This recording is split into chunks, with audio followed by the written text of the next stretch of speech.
تم نے بڑی عزتیں سمیٹی، تم نے خوشحالیاں اور سرداریاں سمیٹی.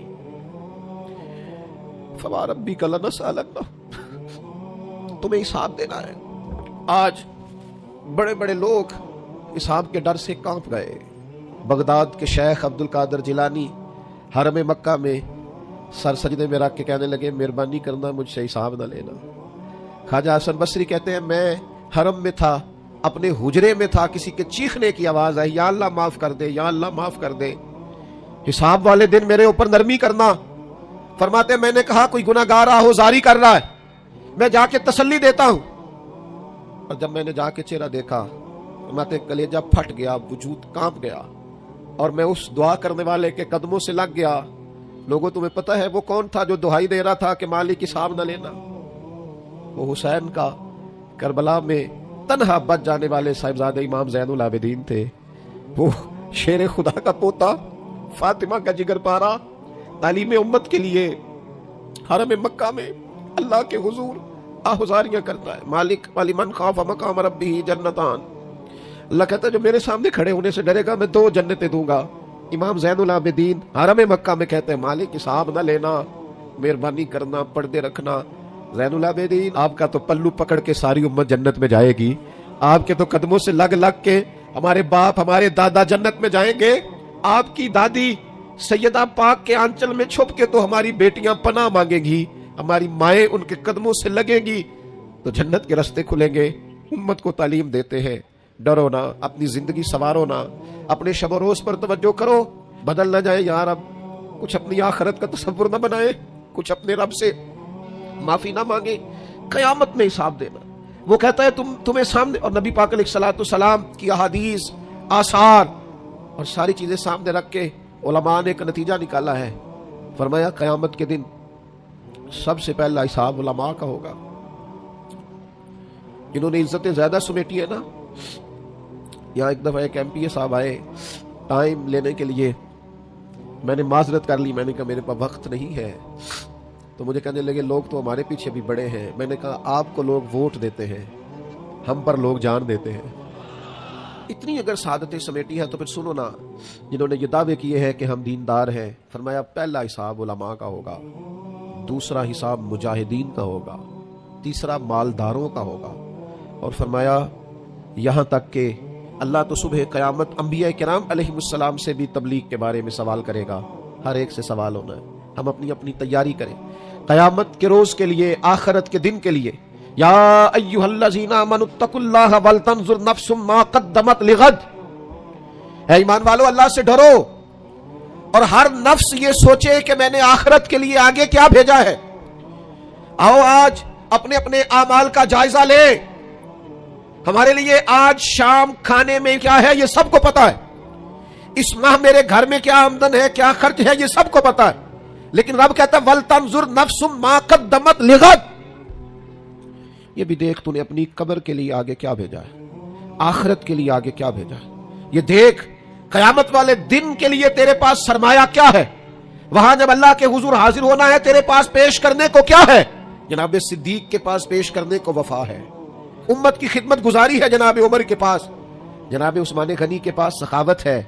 مولا علی نے ہر میدان میں تلوار چلا کے اسلام کا جھنڈا بلند کیا ہے. حسین ابن علی نے سر دے کر اللہ کے حضور نظر پیش کی ہے. میں بھی سوچوں نا یار، آپ بھی سوچے نا، نعمتوں کی بہتات کتنی. ہماری بھری ہوئی تجوریاں، ہمارے آنگن میں کھیلتی ہماری اولادیں، ہمارے ارد گرد ہمارے دوستوں کی لائنیں، ہمارے دسترخوان پر بچھی ہوئی نعمتیں، ہمارا تندرست وجود، ہماری بولتی زبان، ہماری دیکھتی آنکھیں، ہمارے سنتے کان، ہماری سانس لیتی روح.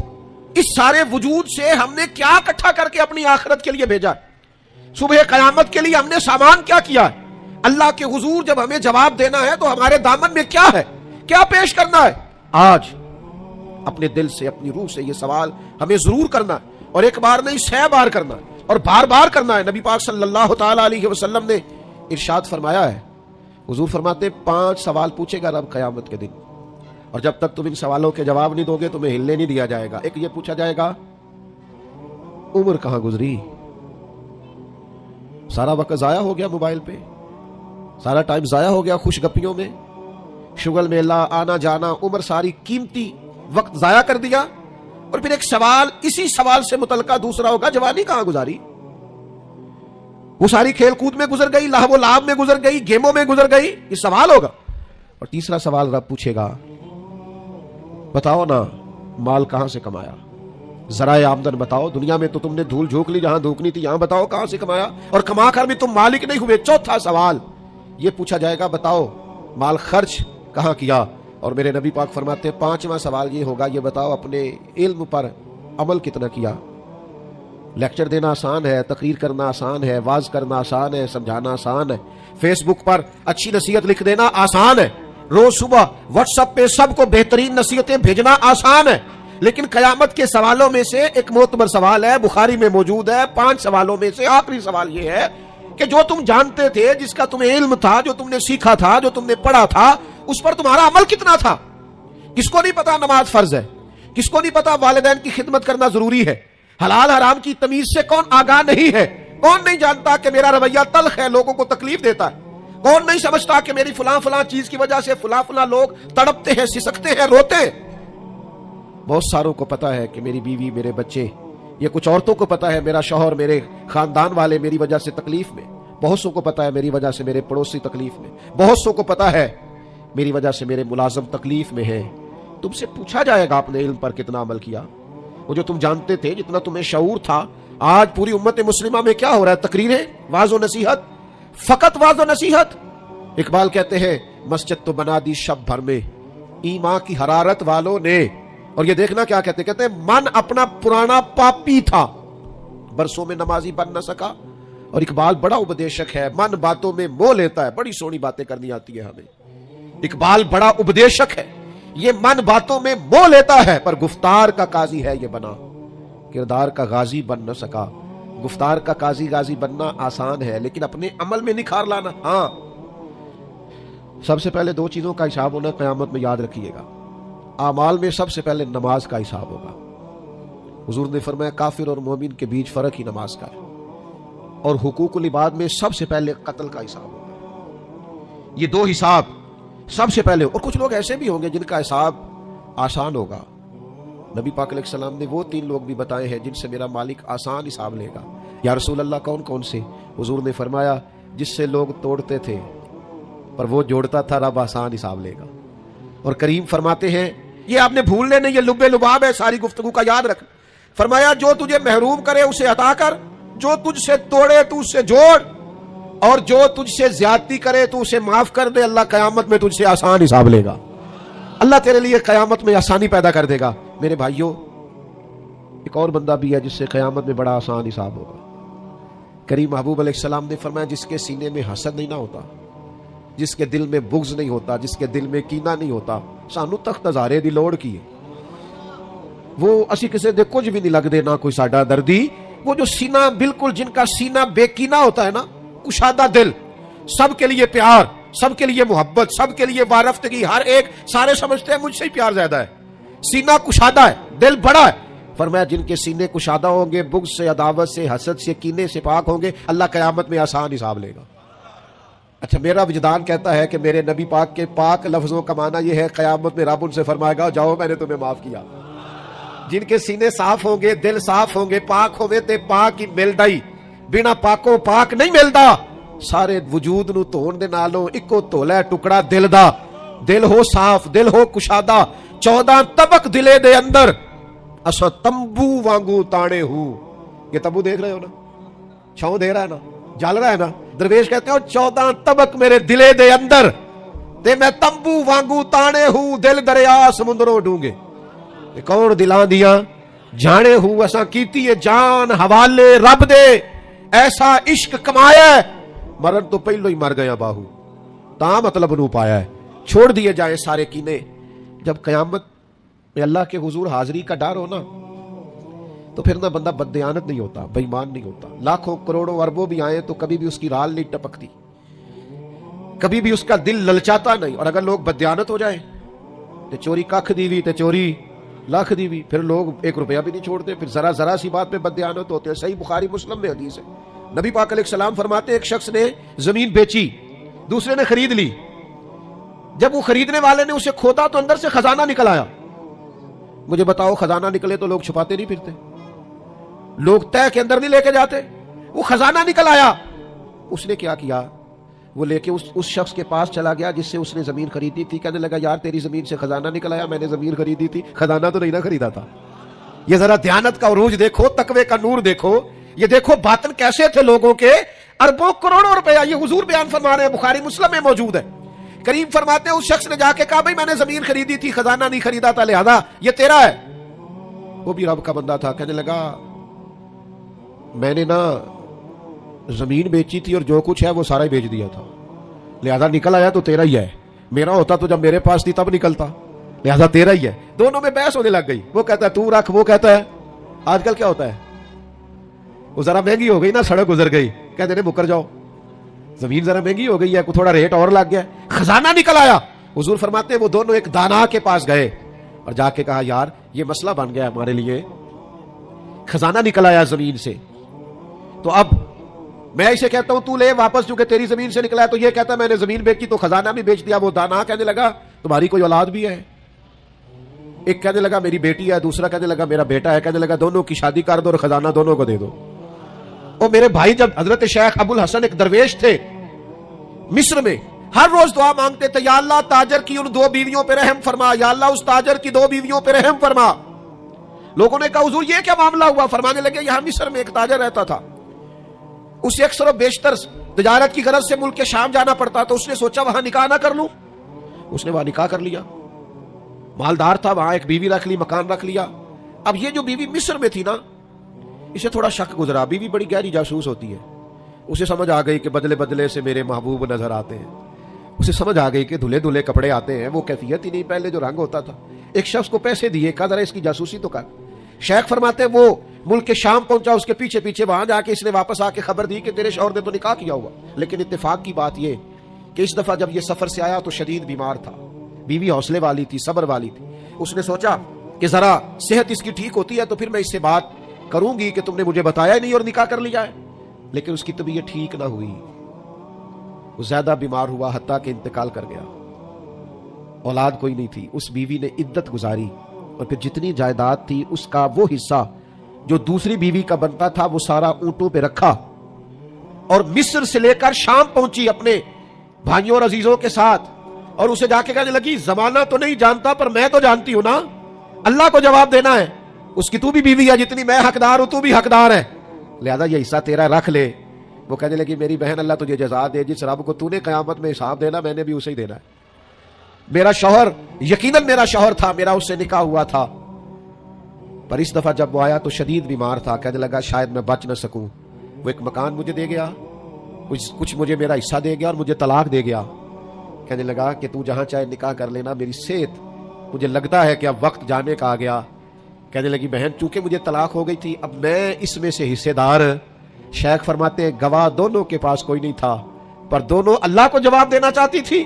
اس تقوی کا مظاہرہ کیا. فرماتے ہیں میرا دل کرتا ہے جب بھی نماز پڑھتا ہوں تاجر کی دونوں بیویوں کے لیے دعا کرتا ہوں، فوا ربک لنسألنہم اجمعین، محبوب تیرے رب کی قسم قیامت میں ان سے حساب لوں گا. یہ جو آخرت کا تصور ہے نا، حضرت ابو ذر غفاری رضی اللہ تعالیٰ عنہ نے اپنے غلام سے کہا جو بہترین اونٹ ہے وہ اللہ کے راستے میں خرچ کر دو، خیرات کر دو، بہترین. شام کو سیدنا ابو ذر غفاری رضی اللہ تعالیٰ عنہ تشریف لائے تو وہ جس اونٹ کے بارے میں آپ اشارہ کر کے گئے تھے خرچ کر دینا، اللہ کے راستے میں دے دینا، وہ بدا ہوا ہے. اور اس سے جو دوسرے نمبر کا کم، اس سے جو کم قیمت کا تھا، باقی سب میں بہتر لیکن اس سے کم قیمت کا، وہ اونٹ آپ کے غلام نے اللہ کے راستے میں خرچ کر دیا، خیرات کر دیا. تو آپ فرمانے لگے یار میں نے تمہیں کہا تھا یہ اونٹ دینا. وہ کہنے لگا حضور یہ تو آپ کی سواری کا اونٹ ہے نا، تو میں نے چاہا تھا جو آپ کی سواری کا اونٹ ہے وہ رکھ لیا جائے. تو سیدنا ابو ذر غفاری رضی اللہ تعالیٰ عنہ فرمانے لگے میں سواری کے لیے تو تجھے کہہ رہا تھا خرچ کر دے، پر دنیا کی سواری کے لیے نہیں، آخرت کی سواری کے لیے. وہ جو قیامت میں اللہ کے حضور پیش ہونا ہے تو میں نے کچھ بھیجا ہوا تو ہو، وہاں میرے پاس کوئی خزانہ تو ہو، آخرت کی جمع پونجی تو ہو، کوئی ہو نا میرے پاس جو میں نے آخرت کے لیے. ناراض نہ ہونا، بہت سارے معاملات میں ہم اولاد سے نہیں مشورہ کرتے، نہیں گھر والوں سے پوچھتے. اللہ کے راستے میں خرچ کرتے ہوئے کیوں کہتے ہو مشورہ کر کے بتاؤں گا، بات کر کے بتاؤں گا. جب اپنے دنیاوی بہت سارے معاملات میں آزاد ہوتے ہو تو اپنی آخرت کا ذخیرہ جمع کرنے کے لیے کیوں ہم آزادی کے ساتھ فیصلہ کیوں نہیں کرتے؟ نبی رحمت، نور مجسم، شفیع معظم صلی اللہ تعالی علیہ وآلہ وسلم گھر میں تشریف لائے، حضور نے پوچھا کیا ہے کھانے کے لیے؟ عرض کی حضور ایک بکری ذبح کی تھی، ساری بانٹ دی ہے، ایک دستی بچی ہے، ایک ٹانگ کی دستی کا کچھ حصہ بچا ہے۔ تو حضور نے فرمایا نہیں، جو تم نے بانٹ دیا ہے وہ سارا ہی بچ گیا ہے۔ کیوں؟ وہ آخرت کے لیے جمع ہو گیا، وہ سارا بچ گیا۔ یہ جو تم نے کہا ہے نا یہ بچی ہے، یہ نہیں بچی، بچا تو وہ سارا ہے جو راہ خدا میں بانٹ دیا گیا۔ میرے عزیزو، اتنا بڑا مجمع ہے، ہزاروں کی تعداد میں آپ لوگ تشریف لائے ہیں، میں عاجز آدمی، آپ سب سے زیادہ گناہگار، صرف ایک پیغام دینا چاہتا ہوں، اللہ کے سامنے ہم نے کھڑے ہونا ہے، اپنی آخرت کی تیاری کریں۔ میں بھی آج نئے سرے سے اپنی زندگی پر غور کروں گا، آپ بھی نئے سرے سے اپنی زندگی پر غور کریں۔ میں بھی آج اللہ کے حضور صدق کے دل سے معافی مانگوں، ہم سب اللہ کے حضور حاضر ہیں، جمعہ پڑھنے آئے ہیں، معافی مانگے، سارے اپنے رب کی بارگاہ میں عرض گزار ہوں کہ ہمارا مالک ہمارے اوپر فضل کرے اور ہمیں ایسی توفیق دے کہ ہم اپنی آخرت کے لیے کوئی ذخیرہ کر سکیں۔ آخرت کی فکر بڑی اہم چیز ہے۔ آخرت کی وہ کچھ لوگ کہتے ہیں نا فکر نہ کرو، فکر نہ کرو، فکر نہ کرو، سارے دوست یہی کہتے ہیں، آپ میرے قریبی ہیں، میں آپ سے کہتا ہوں فکر کرو، فکر کرو، فکر کرو، اور اپنی آخرت کی فکر کرو۔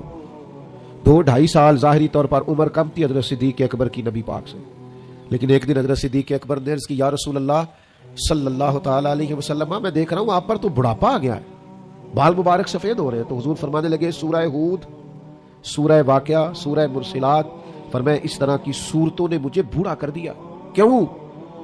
ان میں قیامت کا ذکر ہے، ان میں آخرت کا ذکر ہے، اللہ کے حضور حاضری کا ذکر۔ ان صورتوں نے، ان کی فکر نے، حضور فرماتے ہیں یہ ترمذی شریف میں موجود ہے، مجھے بوڑھا کر دیا ہے۔ ہم بھی بوڑھے ہو گئے ہیں پر اولاد کی فکر میں، ہم بھی بوڑھے ہو گئے ہیں مال کی فکر میں، ہمیں بھی کچھ تھوڑی فکر کرنی چاہیے آخرت کی۔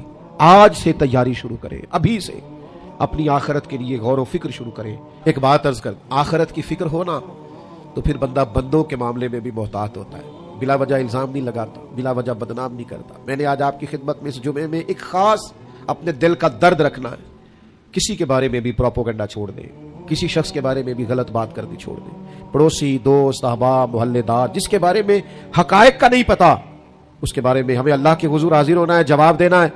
کوئی بھی کسی بھی کی عزت پر ہاتھ ڈالنا چھوڑ دے۔